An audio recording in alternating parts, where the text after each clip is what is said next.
variety program showcasing the best in media and other fields, as we feature the most loved personalities and the best practices of what we truly refer to as Matches. Together with multi-awarded multimedia guru Mr. Noel Ferrer, let's all level up every Friday from 3 to 6 p.m. here on Radyo Katipunan 87.9 FM.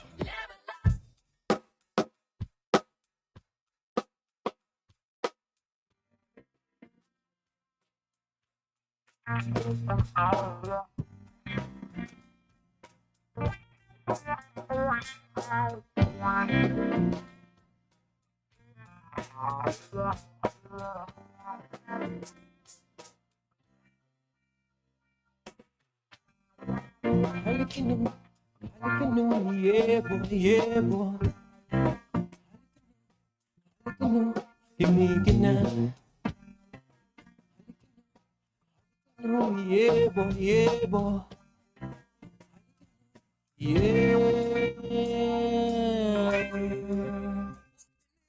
Halika no, himigin na.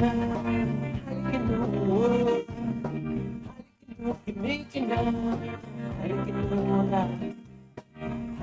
no, kinikina, atenera. Halika no, kinikina, ra.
Radyo Katipunan 87.9 FM.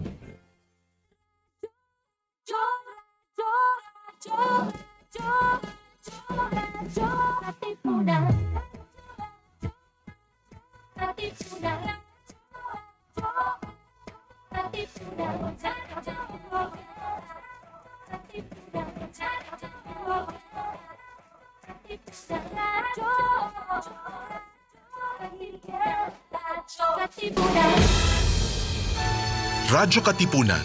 News, insights, inspiration.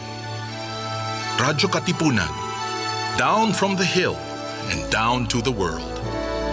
Radyo Katipunan. The voice of the Blue Eagle.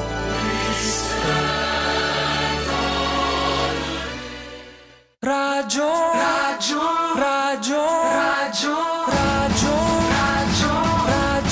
Katipunan. Radyo Katipunan.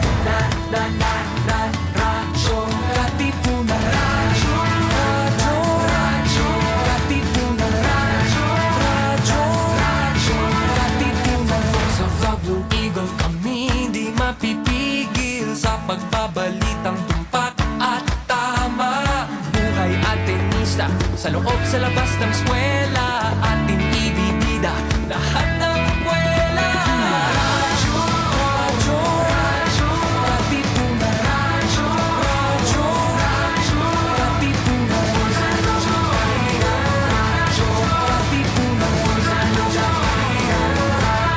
Katipunan. Kawal ni Ignacio, Katipunero, sugod, todo sa kayon, tulong at tulong. Lipat na Blue Eagle, galing giting nagigil. Blue and white, one big fight. Radyo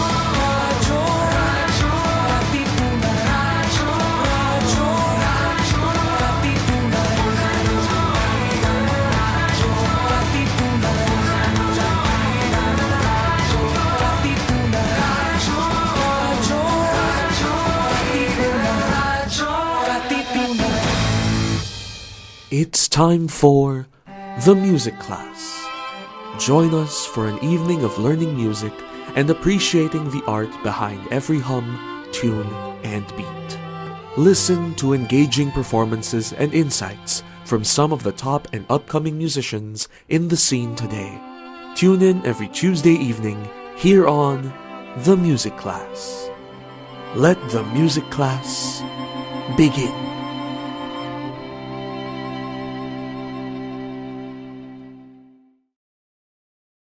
Isang mapagpalang gabi sa inyong lahat. Welcome to the Music Class, your music education program on Radyo, Katipunan, 87.9 FM. We are also live on Facebook and on YouTube. And as you listen, watch, and learn from our guests every Tuesday from 7 to 8 p.m., you will hear the music of the masters, different instruments, different singers, different performances. This is your maestro on air and online, Prof. Batanes, Jonathan Arevalo, bringing an exciting new way to learn and appreciate music. Yes, we are back after almost 4 years. Nandito na po ulit ang inyong lingkod. At dahil sa dami ng online activities noong pandemic, tayo rin ay magkakaroon ng malawak na layunin para sa mga taga-suporta ng The Music Class. Kahit saang mang parte kayo ng mundo, narito po ang The Music Class para sa lahat ng mahilig sa iba't ibang instrumento at uri ng musika.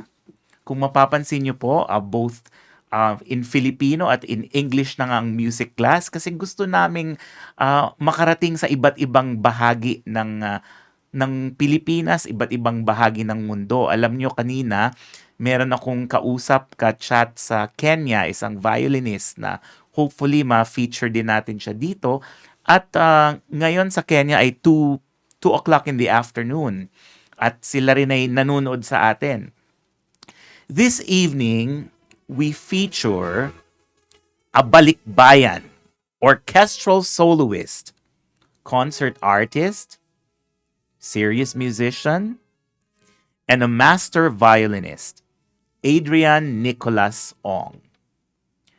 We begin our exciting night with Isai's Sonata No. 6 for violin solo.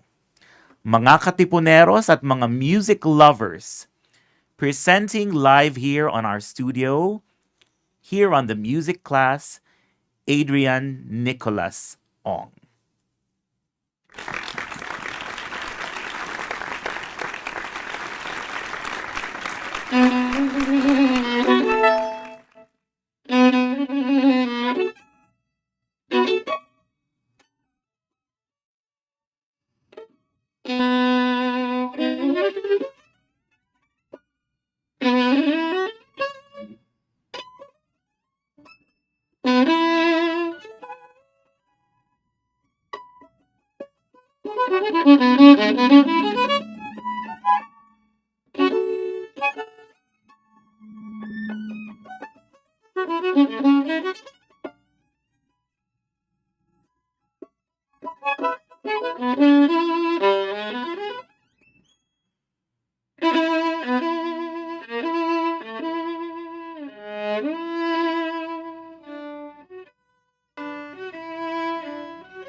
Bravo, bravo, bravo, Adrian. You just heard violinist Adrian Nicolas Ong perform Eugene August Izay's Violin Sonata Number 6 live here on the studio of Radyo Katipunan 87.9 FM. And we are also streaming live on Radyo Katipunan's Facebook page and also on the YouTube channel, youtube.com/Radyo Katipunan FM. Well, Isai is a Belgian virtuoso, a violinist, composer, and conductor, and he was known as the king of the violin. So, Adrian, king of the violin, master violinist. Yeah. It's been, 5 years? Yeah, been 5 years since I was here in Radio Katipunan. Yeah, and when you performed here, you were still in grade 12 back then. Yeah. Tama, no? And then fast forward to college in 2019. You were in college, Yeah. 2019. And then the COVID pandemic, which started in 2020. Were you in New York then? Or Yeah. what happened? For my first year in my freshman year, I didn't get to complete it. So in March of 2020, we had to go home. Oh, Yeah, okay. so I stayed with my aunt in Chicago. Ah, Yeah, okay. yeah. So now you have finished your baccalaureate degree, just graduated, Yeah. right? When was your I graduation? graduated last May. Okay. So what's in store for you when you go back to North America this time around? Yeah, so I'm really excited to be pursuing my artist diploma at the Royal Conservatory. They have a very good college and postgraduate school there called the Glenn Gould School. And I'm really excited to actually, classes already started. I'm just waiting for my visa to come Okay. through. Yeah. Royal Conservatory in In Toronto, Toronto, Canada. Canada. Yes. Yeah. That's why I mentioned North America. Yeah. I know Canadians are very sensitive when they say, "Oh, I'm going back to America," and they say, "Well, Canada is also America," so we say North America, di ba? So Adrian, so both ano tayo, I'm sure magaling ka pa rin mag-Tagalog, no? Filipino. Ano pa ba ang kailangan gawin ng isang master violinist? Bukod sa practice ng practice, perform ng perform.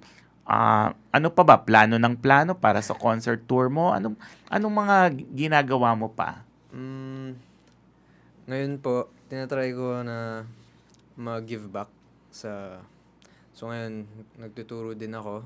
And ngayon, like, yung Philippine Suzuki Youth Orchestra or PSYO, kino-coach ko din sila.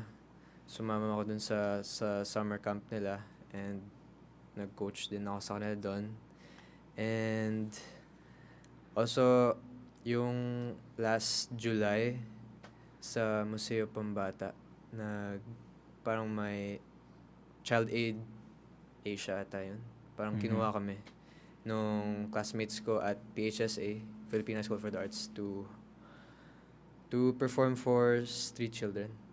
And Okay. also, we got to meet them, and yeah, it was very heartwarming na na-enjoy din nila. Ginagawa niyo mo rin ba yan sa nung nag-aral ka sa New York, sa US, or saan na nga ba yung Interlaken? Sa Michigan or nung nasa Chicago ka? Parang sa ginagawa namin sa nursing home. Nursing home naman, oo. O tama, marami kasing mga appreciative din, no, lalo na sa violin. Pero, anyway, Adrian, itong buong program na to ngayong gabi, no, tungkol sa iyo, buhay mo as a violinist, tungkol sa violin, since this is the music class, and our audience, lahat ng nakikinig, by the way, lahat ng nakikinig, pag naka-tune in kayo sa 87.9 FM, it's a community radio here within the Ateneo campus. But online, you can also listen, zeno.fm/RK879FM. But if you want to comment, mamaya baka may mga comments sa'yo, may mga tanong, no? So go to the Facebook page of Radyo Katipunan. And dun yung mga comment. Pero ang Radyo Katipunan we're also on Instagram and Twitter. But before that, no, Adrian, bago natin itanong kay Adrian ang talambuhay niya, di ba? Napakalalim, no? Talambuhay. Let us watch and listen to his 2018 Radyo Katipunan performance of a Paganini Caprice excerpt. Adrian played here August 17, 2018. He played a Paganini number 17 Caprice.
That was just an excerpt kasi parang sinabi ko kay Adrian noon bigyan mo naman kami ng sample ng inaaral mo sa Interlaken nung panahong yun. And you were how old back then? 18 po.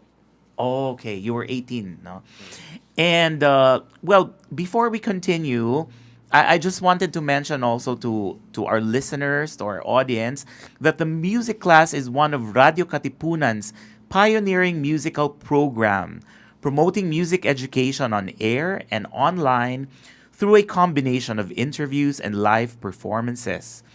The program aims to aid music teachers and students with tools and knowledge to help them teach music effectively, and for it to become a vehicle to foster creativity, and cross-cultural understanding among listeners and music enthusiasts alike. The music class airs on Tuesdays from 7 to 8 p.m. And this is our comeback. This is our first episode, first program for this year, and it's the 5th anniversary of Radyo Katipunan, and Adrian Nicolas Ong is also back here on Radyo Katipunan after 5 years. So 18 plus 5, so you're now how old? 23 na po. 23. Wow. So, pasensya na Adrian ha. Kailangan natin na i-promote kasi yung program. Pero syempre, ikaw din, no? Kailangan natin, malaking inspiration kasi, no? Lalo na sa mga kabataan ngayon. Ang pagtugtog ng violin. Kung napapansin nyo, dumadami ang orchestras sa mga schools. Maraming nag-aaral ng violin. No? Tapos, alam mo, ang kwentong violin ni Adrian Nicolas Ong ay may tatlong questions lang ako. Iisa-isahin natin. Tapos kung pwede, parang katulad din nung 18 years old pa si Adrian at that time, may konting sample para yung mga listeners natin at yung ating mga violin enthusiast or anybody who wants to play the instrument, parang makita nila san ba nanggaling to si Adrian. Okay. So unang tanong ko, okay. Huwag maiksi ang sagot Pwede mo habaan. Kasi shy si Adrian nung 5 years ago. Ngayon na siya, very mature and marami ng experience sa buhay. Papaano ka ba nahilig sa violin? Yun ang una. So, nung una, tinanong ko yung parents ko na for violin lessons ng mga 4 years old ako. As in, ikaw ang nagtanong? Ako nagtanong kasi nakita ko sa lobby ng ospital na may nag-violin sa TV. So, parang nakatatak lang yun sa utak ko dati. Tapos, ulit-ulit ako nagtatanong for violin lessons. Pero, wala silang mahanap na teacher or studio. Kaya, nag-taekwondo. Okay. Tapos usually, tapos nag-swimming din ako.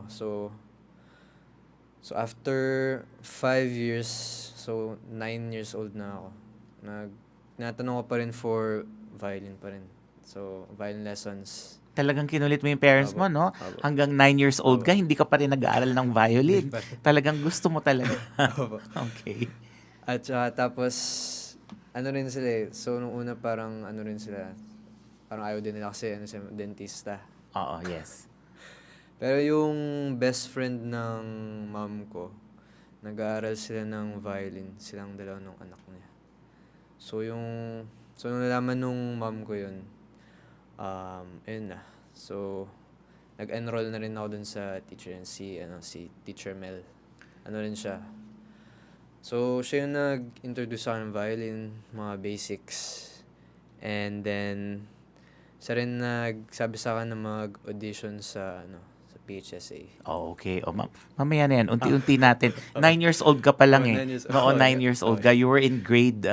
Grade 3. Grade 3. Okay. So, when you started the violin at the age of 9. 9. Yeah, actually, that's kind of too late. If you see Adrian now, tapos virtuoso, ang galing-galing, hindi mo ma-expect na 9 years old siya nagsimula, di ba? So, naalala mo pa ba yung first piece mo on the violin or a piece that you played sa first recital? Opo. Ano yun? Sige, No. if possible, Sige. name that tune tayo. Yung una, sige. Malaman naman ko to. Yung pinaunang piece, ito.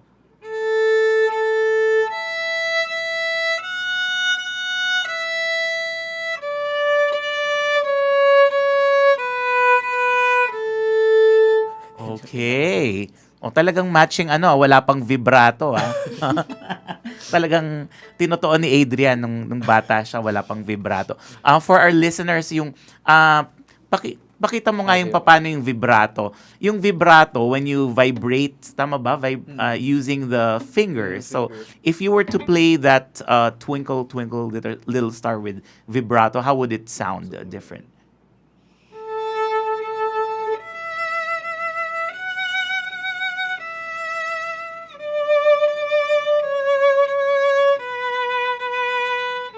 Yes, can you imagine? Imagine the difference but age 9. Okay. Now, my next question. So, ewan ko baka nasagot mo na to kanina, pero bakit mo naisipang mag-audition sa Makiling? So, yun yung sabi mo kanina, sabi ng teacher mo. Opo. Sabi Ni Teacher Mel. ko, Oo. Teacher Mel. Ano rin siya, graduate din siya ng PHSE pero ano siya, pianist. Tapos parang I think sa college minor niya lang yung violin. Violin, oo. Tapos I think doon kayo ata sa audition ko eh. Oo, nandun ako sa audition mo. Tama. Nandun ako sa audition ni Adrian. Kaya talagang sa simula pa lang nakita ko na nakita ko na yung talent. Kaya ang totoo niyan, Adrian, I was reviewing the August 17, 2018 ano natin, no, yung Radyo Katipunan guesting mo. Tapos nakita ko doon na I think paalis ka na rin for the US at that time tapos nalaman ko lang sa parents mo. So the same thing ngayon na hindi ko alam aalis ka na rin pala sa this coming ano ba yan? Sa 17 din? 17. Okay. So well, sabi niya, kailan niya sinabi sa'yo na mag-audition ka? Grade 5 ka? Grade 6. Hindi ko na rin Grade 6 ka na? Sabi mag-audition. Di ba? Ganun na lang, no? Opo, dapat kasi hindi rin ako masyado seryoso nun. Okay. So parang try lang din ako nun. And then, actually, naka-enroll na ako sa for Lasal Green Hills. Okay. Grade 7 ako. Pero nalaman ko na nakapasa na ako sa PHSA. Wala, yun. Binawi ko yung sa Lasal. Tapos, o siguro hindi ka nakatugtog dito sa Ateneo kung hindi, joke lang Joke lang yan ng mga Atenista. Hindi. But anyway, back to your story. So, anong mga tinugtog? Ilang pieces tinugtog mo nung audition mo? Dalawa po ata yun yung concerto in A minor. Okay. Vivaldi. Tsaka yung sights na concerto. Oh, 2 concerto. Okay. Can you give us just a little bit of a sample? Well, Oops. Okay. It's okay.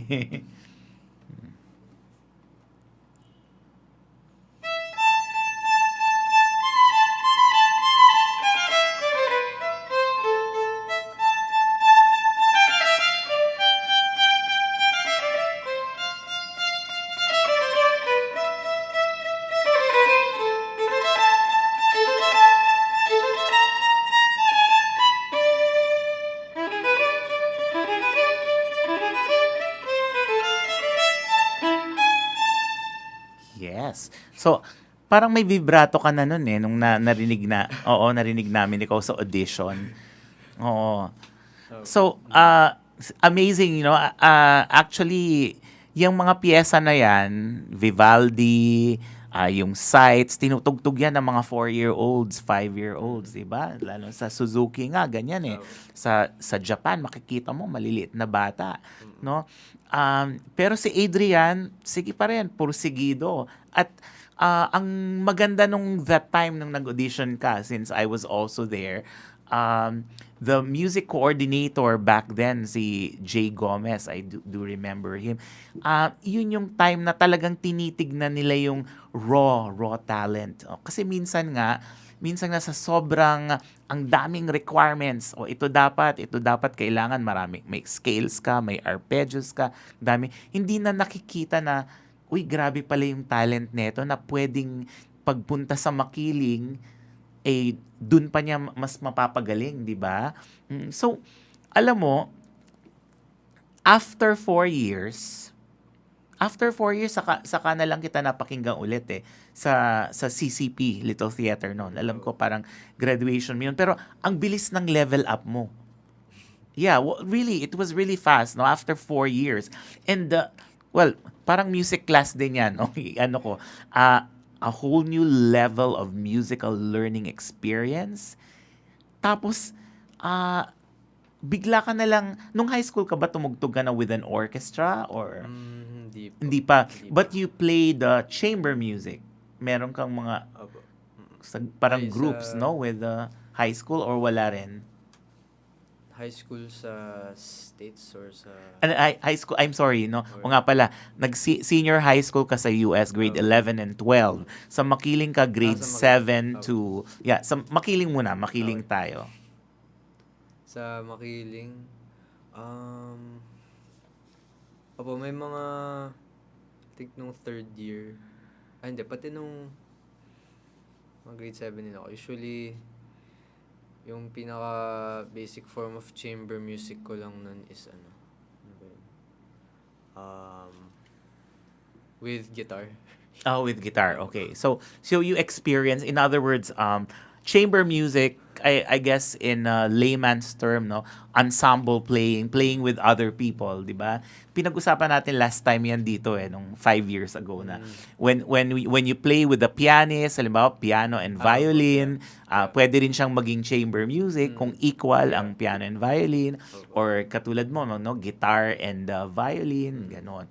Now, okay, Adrian, marami ka pang ikikwento, ha? Opo. But before that, before we continue with Adrian's violin journey, let us watch again and listen to the second piece he played on the music class, August 17, 2018.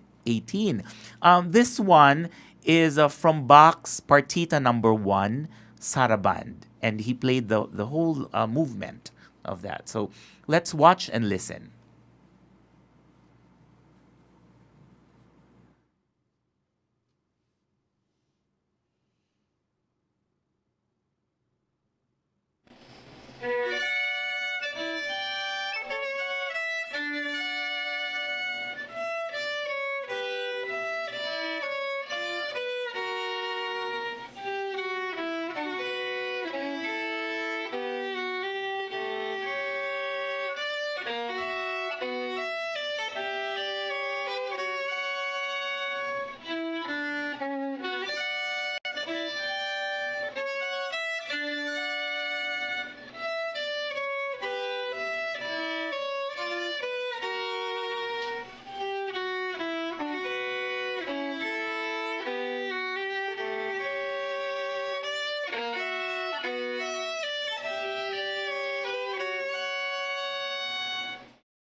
Okay. 5 years ago, Adrian was a senior high school student from the Interlaken Arts Academy when he was our guest at the music class. This piece that we just watched and listened to, this was last August 17, 2018, and Adrian was 18 years old back then. He played Bach's Saraband from Partita number 1. Well, I wonder if we have viewers online who watched that episode. So, if you are one of our viewers who watched that episode, please do comment comment on Radio Katipunan's Facebook page so that we could acknowledge you, and maybe you can say something about that. I would also like to thank those who are watching. Actually, yes, Judge Glenda Pasiwagan from Batanes is watching. And another comment here. Shout out, super bravo to the Isai performance. This is Miss Jovelyn Yu from Cebu. She's actually my student. And then we have, Santino Lim, the Lim family from Cagayan de Oro. They're also watching. We really want a lot of people to watch this. And I see some people who have liked our Facebook page. Noel Balugo from Surigao. We have some from Bicol, from Naga. Maria Teresa Cerilo. Others, I don't know the others, but there we have about I think 20 who are now watching. Please do. Don't be shy. Mag-comment kayo para later on baka pwedeng sagutin ni Adrian ang mga tanong nyo, no? So anyway, Adrian, back to your life story. You're 23 now. Yes. Emphasis at 23. But he looks like he's still 18. Adrian, tell us about your life at Interlaken. You studied there for 2 years, right? 3 years. 3 years. Okay. I entered in 10th grade. Okay. So, actually parang biglaan lang rin yun na pasok ko dun nung summer na before ako mag-grade 10. Parang, I think sa history class namin sa Makiling, parang napag-aralan namin na saan pinattern yung PHSA. Mm-hmm. Which is, so na-inspire siya dun sa Interlaken Arts Academy. And yun, parang nag-research na ako sa website yung mga, tapos yun, nag-send ako ng mga tape. And then, nakuha ko ng really good scholarship. And then, so nag-decide ko naman parents ko na punta na ako doon. Okay. Well, actually, ang Interlaken, way back in the 50s, since nag-research din ako, no? Way back in the 50s, si Tita King, Lucrecia Casilag, our national artist, bumisita na siya dyan. Bumisita na siya dyan, at kaya dyan niya naging mga kaibigan sila, Zoltan Koday, o tapos yung iba pa sila, Karl Orff, kaibigan niya sila, Stockhausen. Tapos, nung naging president siya ng Cultural Center of the Philippines, yun ang sinuggest niya. Let's pattern it after the Interlaken Arts Academy. And you know what? I'm sure it was a different life there at that high school. Kasi mas siguro may orchestra sila doon, di ba? Sa Makiling, wala namang orchestra. And what else? Ano pa yung sabi nga dito sa yung itatanong ko dito sa aking script.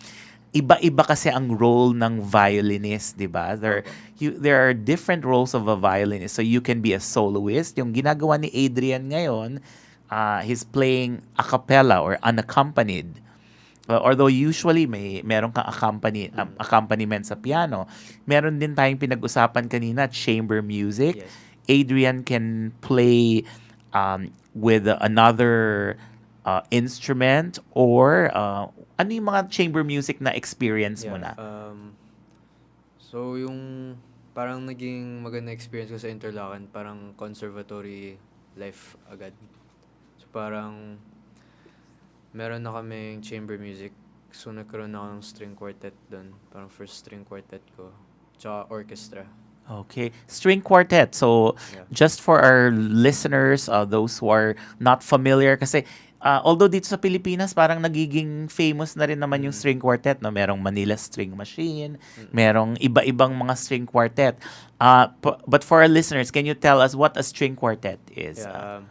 So a string quartet is four. So may 2 violins, isang viola, and 1 cello. Okay. What other combinations did you do for chamber music? Yeah, meron din ako cello quintet. So 2 cellos and 1 viola, 2 violins. Okay. And then piano trio. So piano, violin, cello. Cello. Yeah. Okay. And then a while ago you mentioned playing in an orchestra, no? And eventually you became a concert master Yeah. in the orchestra. How did that happen? Did you audition for it? Were you chosen? Gusto ko i-lead yung orchestra. Parang may audition nun kasi yung piyesa namin nun is, since yung school namin may ballet major din. Gusto ko yung ni Tchaikovsky, yung Nutcracker. favorite ko. Kaya pati yung mga solo nun, kaya inaral ko, tapos eventually naging concert master ako. And then, yeah. Ilang years ka concert master sa Parang orchestra niyo? nagro-rotate kami. Okay. And then, so parang tumugtog kami sa pit. Okay. Wow, that's so pag sinabing concert master, so that term is just used for a violinist, 'di ba? Yung kumbaga ikaw yung principal ng first violinist, but sa iba, halimbawa principal ng violin 2, principal ng viola section, principal ng cello, ng double bass, principal flutist, lahat yon. Pero pag sinabing concert master kasi, hindi lang ikaw ang principal, kumbaga, ikaw yung leader ng buong orchestra, di ba? Parang gano'n, no? Tama ba ako? Tama. Yan. So, ang ganda ng experience ni Adrian doon, no? After Interlaken, meron ka bang gustong tugtugin na pero parang may sinasabi ka na favorite mo kanina sa orchestra na nag-concert master ka, or do you want to play anything, a sample of para lang may idea sila, Sige po. Pwede. just tell us what it is, ano yung role ng violin doon, no? Kasi ang pinag-usapan natin dito, yung violinist, hindi lang siya laging nag-iisa soloist, hindi rin siya concerto parate. Minsan sa isang symphony may isang violin solo, minsan sa string quartet may violin part, no? Yeah. Siguro a few bars. A few bars lang. Yeah. So,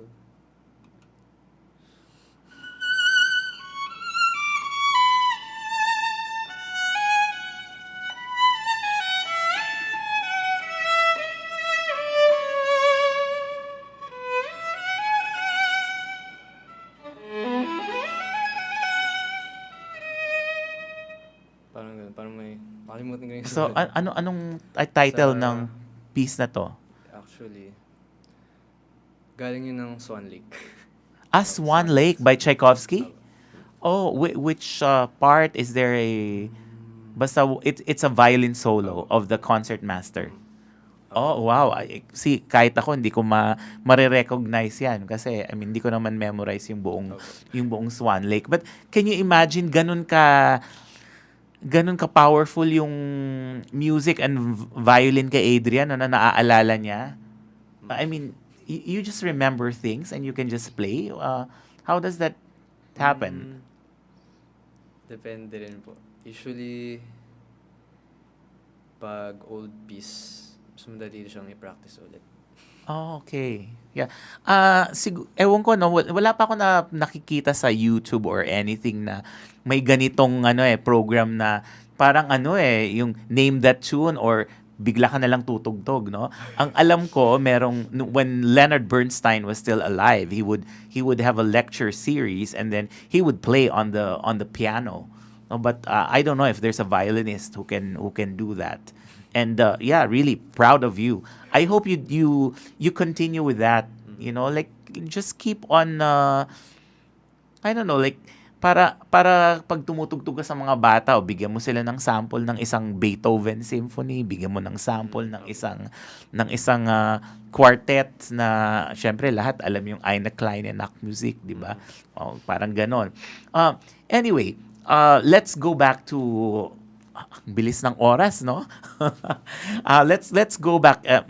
Kailangan may part 2 to sa next time na pagbalik mo dito sa Pilipinas, and I'm sure you will have more experience, more repertoire.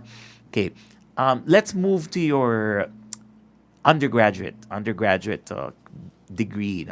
Tell us about your New York Mannes experience, and then if you want, so that we just continue your Carnegie Hall debut afterwards.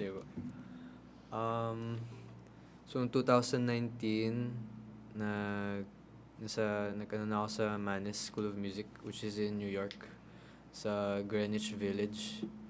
So, yung pinaka favorite ko na maganda sa New York, kasi doon yung best of the best of artists. So, napapanood ko lagi. And naka-inspire yung mga teachers ko. And also yung mga peers ko, mga classmates ko. And paano mo napili yung New York? I mean, from yeah. Michigan, 'di ba? Tapos Yeah. biglang New York ka. So pinili ko yung school para sa actually sa teacher ko, sa professor. Okay. Actually hindi nga ako nakaaral sa kanya kasi bago ako makarating sa school, passed away kasi matanda na. Okay. Yeah, okay. So napunta ako kay Louis Kaplan. Okay. Yes. So siya yung naging teacher ko for 2 years sa Mannes. And then dami ko natutunan sa kanya. Very philosophical na teacher, tsaka very musical. And after nun, nag-switch ako ng teacher kay Stefan Jakiv. Siya as violin soloist.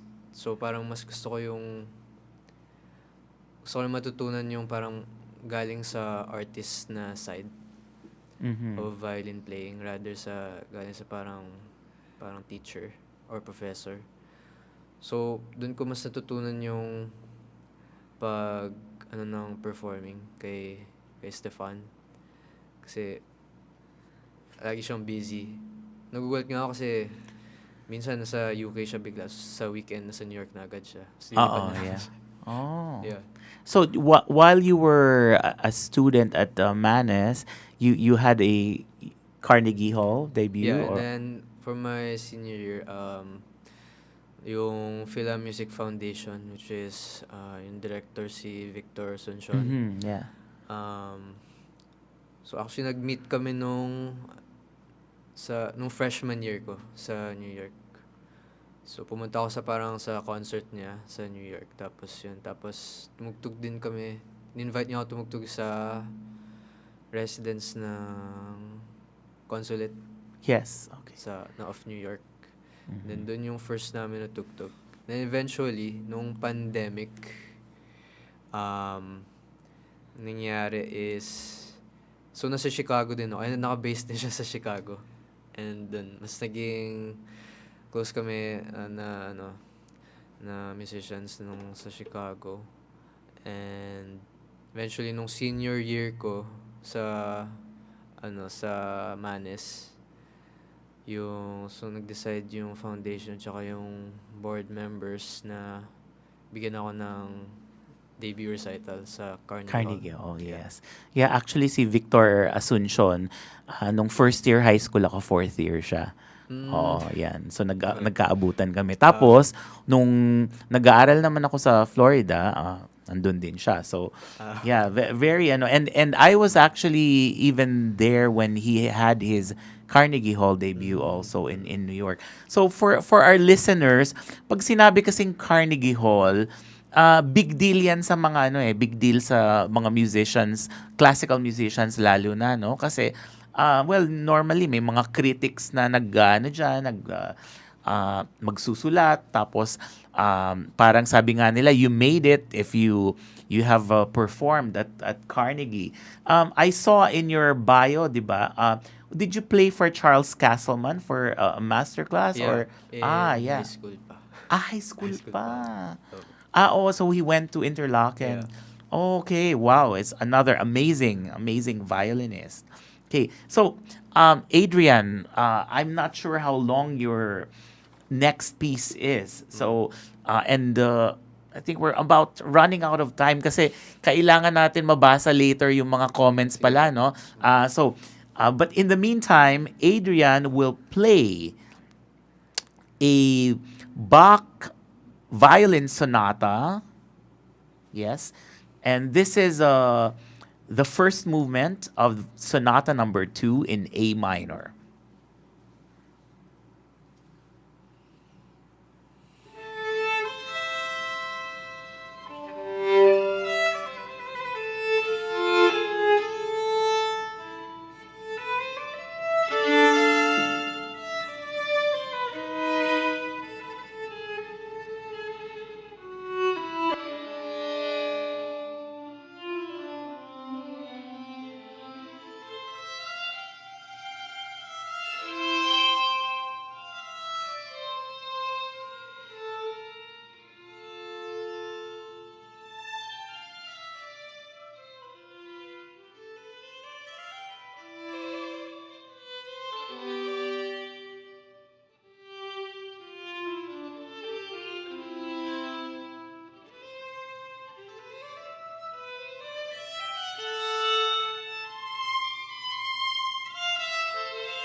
Bravo, bravo, Adrian. So you just heard Adrian Nicolas Ong playing Bach's Sonata Number 2 in A minor for the violin. This is the first movement, grave, which is an Italian term for the tempo. Well, before we continue, I just wanted to also mention that we have another guest here on the studio, and Miss Sophie is a part of the concert that Adrian is going to be featured together with other soloists. And Sophie is also a conductor. And this coming September 16, the Philippine Suzuki Youth Orchestra will be having a concert at the Metropolitan Museum of Manila. So tell us more about it, Sophie. Good evening. So, this we are the Philippine Suzuki Youth Orchestra. We're basically a group of young musicians trained in the Suzuki method, as you're probably familiar with already. And yeah, we're basically our goal as an ensemble and as a group is not only to train young musicians in orchestral playing, which you talked about a while ago, but it's also to share our love of music with other kids as well, so the Filipino youth. And this concert is actually kind of part of a string of concerts that we've been doing with museums, and we've been collaborating with other museums around the Philippines in order to not only share the music with other young musicians, but also to kind of promote the art and share it also with kids and make sure that they come not only listen to music but also appreciate art around the Philippines. So last year we played in the Bencab Museum in Baguio, where we also got to meet the national artist himself. In December, we played for Ramon Orlina, the glass sculptor, so in his museum in Tagaytay. And now we'll be playing for the Metropolitan Museum of Manila in BGC. So we're very excited to showcase our music there, along with, of course, Adrian himself. Okay, so may we request the poster to be to be flashed on screen. Yan po yun, no? A good thing I looked at the poster. I didn't know that there's a Metropolitan Museum of Manila at BGC. This is different from the one in on Rojas Boulevard? Yes, Or- it's the same museum, but it's now open in BGC. So parang Okay. iba na po siya sa Rojas Okay. Boulevard. So for those who want to watch Adrian perform, he will be. This is his last performance before he flies Yes. to Canada and be an artist diploma student at the Royal Conservatory in Toronto, Glenn Gould Conservatory. And Sophie will also be conducting, right? Yeah. What are you going to be conducting? So we'll be playing the first movement of the Holberg Suite, Preludium by Edvard Grieg. So we'll be playing that as well. Okay. And as you all know, the one who started the Suzuki movement here in the Philippines is Professor Carmencita Arambolo, Mrs. A. She was my teacher. And you know what? One of her, outstanding students and an international concert pianist will be our guest next week. And she actually gave a comment here on the page. So Rowena Arieta, we're really glad that she is going to be part of our next program together with other teachers here at the Ateneo, Selena Ong and Nicolo Vitug. But okay, Adrian, just real quick. Final question. What is your advice to those who want to study the violin and want to have a career in music? Yeah, I think one of my first advice is discipline, and it can I don't know, practicing can get lonely sometimes, but in the end, it's always worth it if you work hard and keep on practicing and always uh, find the beauty. Don't forget about it when you're practicing. Don't just get the right notes. Um, Always think deeper. Always try to strive for the truth, and yeah. So thank you so much, Adrian, for inspiring our audiences here and abroad. I hope that our young musicians be encouraged knowing that it is never too late to hone your passion. Imagine someone like Adrian who did not start at an early age. He was 9 years old when he started playing the violin. But because of constant practice, determination, he became a master violinist. So before we end this evening's program, let us listen to a recording of Adrian together with a guitarist Bong Rosario playing Father Arnel Aquino's Inay, which made him a nominee for Best Instrumentalist in 2022 Awit Awards. Thank you all for tuning in to the music class. Join us again next Tuesday from 7 o'clock to 8 p.m., September 19, for an evening of appreciating and learning more about music. This is your Radio Katipunan's maestro, Prof. Batanes, Jonathan Arevalo Ku. Diyos mamahas.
It's time for the music class.